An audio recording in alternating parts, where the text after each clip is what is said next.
Goals set the tone for your organizational strategy. They communicate what is important and all employees act based on those benchmarks. Goals take the company's overall strategy and break it down into manageable chunks, providing checkpoints along the way to reach the overall strategic mark.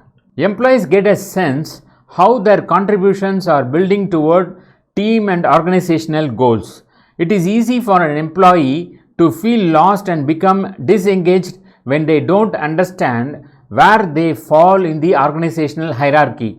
But when their goals are aligned with those of the companies, they see the impact of their actions. It gives everyone a role to play and engenders accountability while providing natural points for recognition and celebration of good work.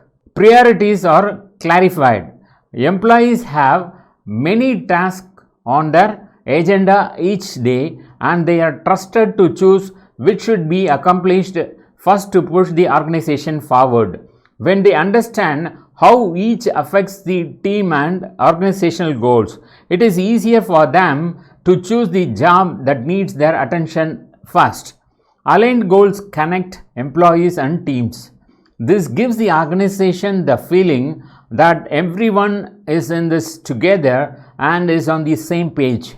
Employees become disengaged when they feel they are a one-man crew, but when everyone understands how their work is contributing to the organization's main goals, bonds form as everyone works together.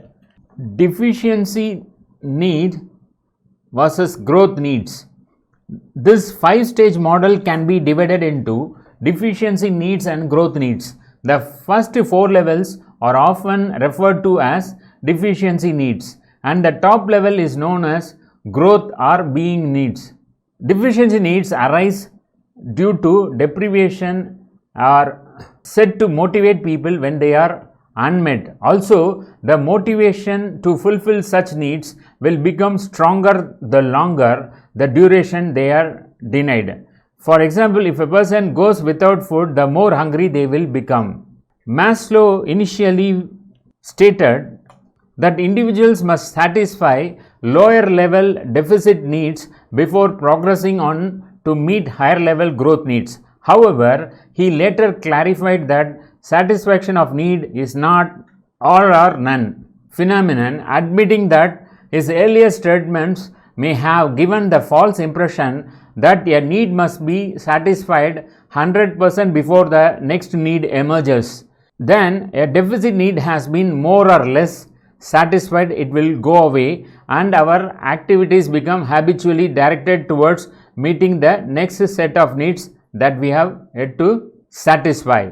So, if you see the Maslow theory of need theory, it is having the 5 levels starting from physiological need to self-actualization, including safety, social, esteem and self-actualization. So, physiological needs covers breathing, food, water, sex, sleep and excretion, whereas safety needs includes security, protection, stability and certainty, and social needs carries or consists of love, affection, belonging and be accepted, and esteem need. So, this is the key area which is playing a major role as far as an employee is concerned, where it is expecting respect as well as recognition status from the employers, and self-actualization is fulfilling one's potential or calling.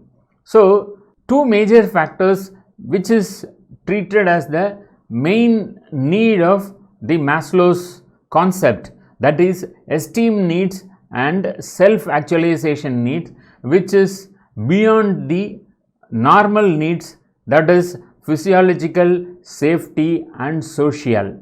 These then become our salient needs. However, growth needs continue to be felt and may even become stronger once they have been engaged.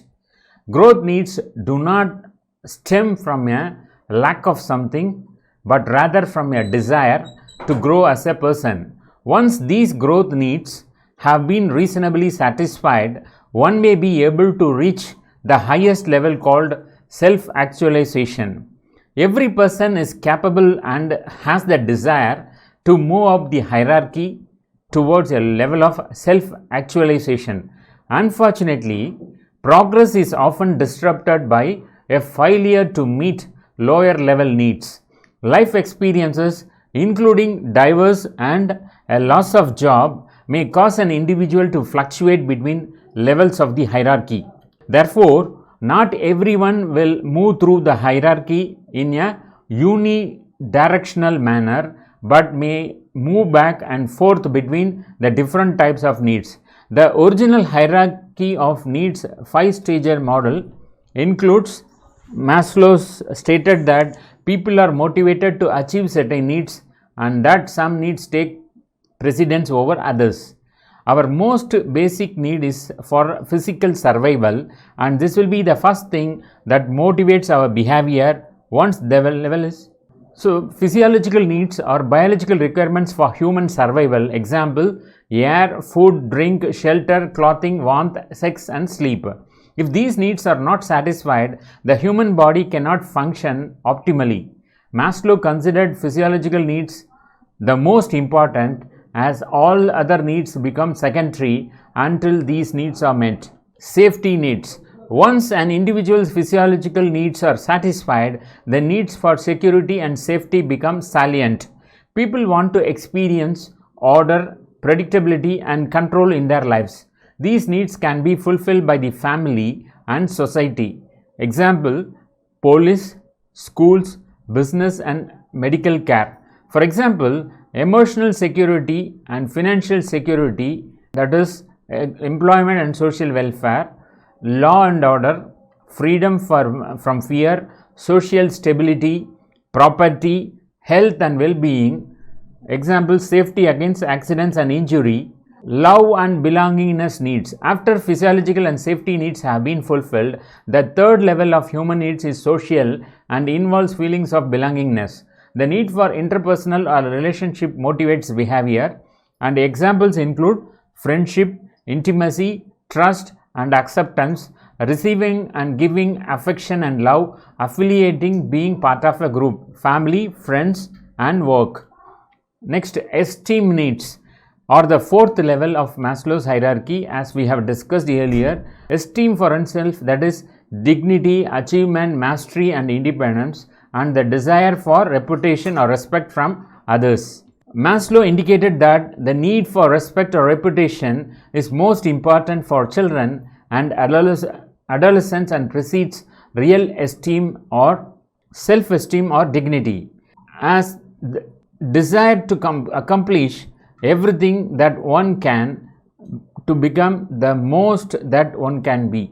So, the highest level of Maslow's hierarchy referred to the realization of person's potential, self-fulfillment, seeking personal growth and peak experiences. Individuals may perceive or focus on this need very specifically. For example, one individual may have a strong desire to become an ideal parent. In another, the desire may be expressed economically, academically or athletically. For others, it may be expressed creatively in paintings, pictures or inventions. Maslow pointed that human needs are arranged in a hierarchy. It is quite true that man lives by bread alone when there is no bread. But what happens to man's desire when there is plenty of bread and when his belly is chronically filled? At once another needs emerge, and these rather than physiological hungers dominate the organism, and when these in turn are satisfied, again new and still higher needs emerge and so on. This is what we mean by saying that the basic human needs are organized into hierarchy of relatively prepondency. Maslow continued to refine his theory based on the concept of hierarchy of needs over several decades. Regarding the structure of his hierarchy, Maslow proposed that the order in the hierarchy is not really as rigid as he may have implied in his earlier description. Maslow noted that the order of needs might be flexible based on external circumstances or individual differences. For example, he notes that for some individuals, the need for self-esteem is more important than the need for love. For others, the need for creative fulfillment may supersede even the most basic needs. Maslow also pointed that most behavior is multi-motivated and noted that any behavior tends to be determined by several or all of the basic needs simultaneously rather than by only one of them.